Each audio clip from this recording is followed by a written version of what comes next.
Did you ever think about what your clothes actually cost you? And how do we ever measure that? My name is Annie. I'm from Tousled Up, and I'm going to try to walk you through this. And the absolutely only thing that you have to do is to like this video and subscribe to our channel. We can measure the cost of clothes in many ways. One would be environmental. What do your clothes actually cost the planet? That is a very valid topic, and we will be back on that. But that is not the topic for today. We could also be talking about what your clothes cost you emotionally. Do they drain you, make you feel uncomfortable, stiff, maybe unhappy about yourself? Or do they make you feel, hoo, here I come, and give you something?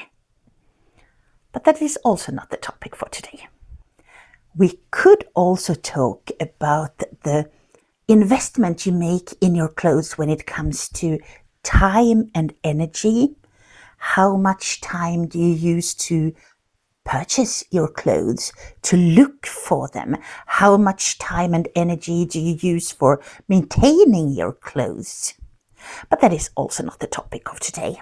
The topic of today is what your clothes actually cost your wallet, your private economy, nothing else.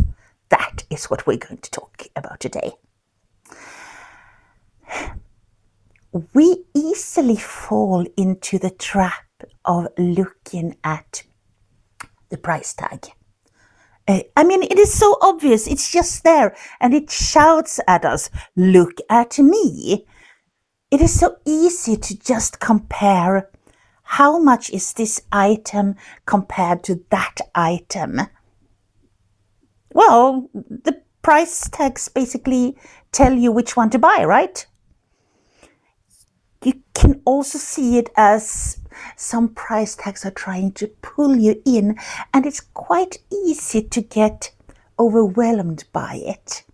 Think that if the price tag is low, this sweater will not cost me much. But is that the truth, really? We could actually talk about this in a very simple, plain mathematical way. The cost of an item, of a clothing item, is what you actually pay for it, divided with the number of times you use the item. Not too hard, right? And suddenly we get another view of it. Let's say you go buy that really cheap sweater. You find a sweater, a hoodie, whatever you want for 10 euros.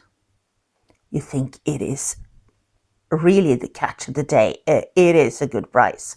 You buy it, you try it on, you find out that it didn't really fit you, and when you washed it, it turned out wonky, it lost colors, and you didn't really feel like using it again.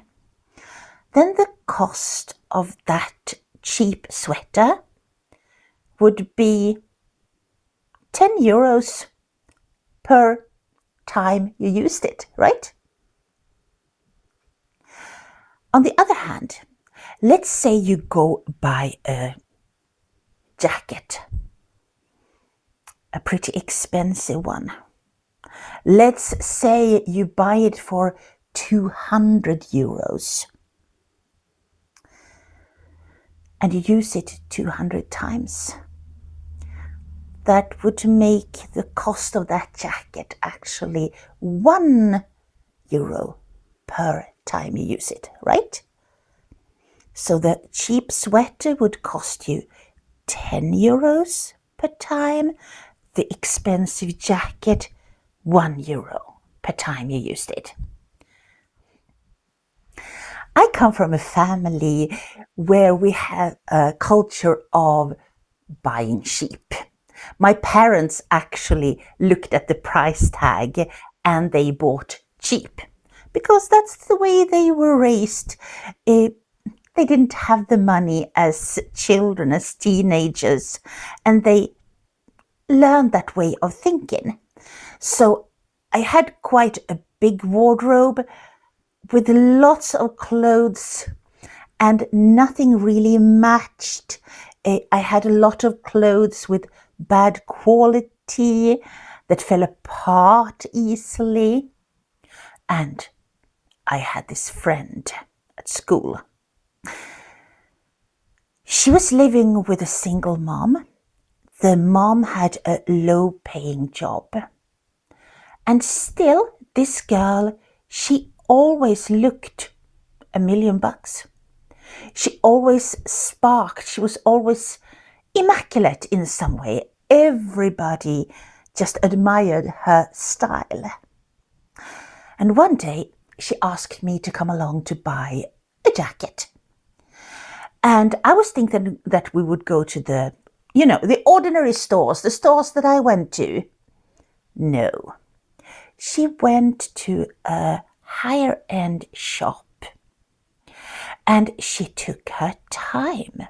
She looked at jackets, she compared the qualities, she made sure to ask the employees about the details, how to wash it, what to expect from the quality. She wanted guarantees for it to last.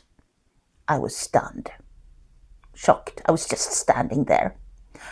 And the jacket was very simple. It looked simple. And she went through all this to get it. And it was expensive. Afterwards, she explained it to me. No, I always go for quality. I don't have that many items in my wardrobe, but I make sure that they match each other. And a jacket like this, I can probably use it for 5 to 10 years. And when I keep it this plain and simple, it's so easy to add a scarf or other accessories. It's so easy to kind of remake it. And I was like, oh, okay. And started to count. Yes, everything I owned was probably actually a lot more expensive than that jacket because I could not use my things in the way she used hers. Now, I am not trying to tell you how you should do this, how you should think, how you should prioritize.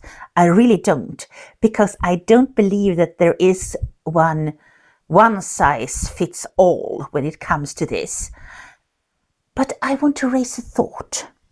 I want to give you this example and just give you the option to think about it. What does your wardrobe look like today? A lot of women, but also men, describe that they have a wardrobe full of clothes, but nothing to wear. Then I would like to ask, what did all those clothes inside that wardrobe actually cost you?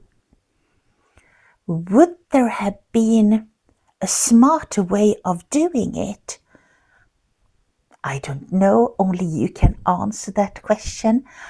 But I wanted to raise it, and I wanted to tell you about this friend and how I came to understand how money actually works when it comes to clothes. We will be back with more and interesting topics, we hope. And we would like to discuss them out with you. You could drop us a comment, of course, or contact us or just sit hovering it. You do it as you please. But what you have to do is like the video and subscribe to our channel. That was our deal from the beginning. See you.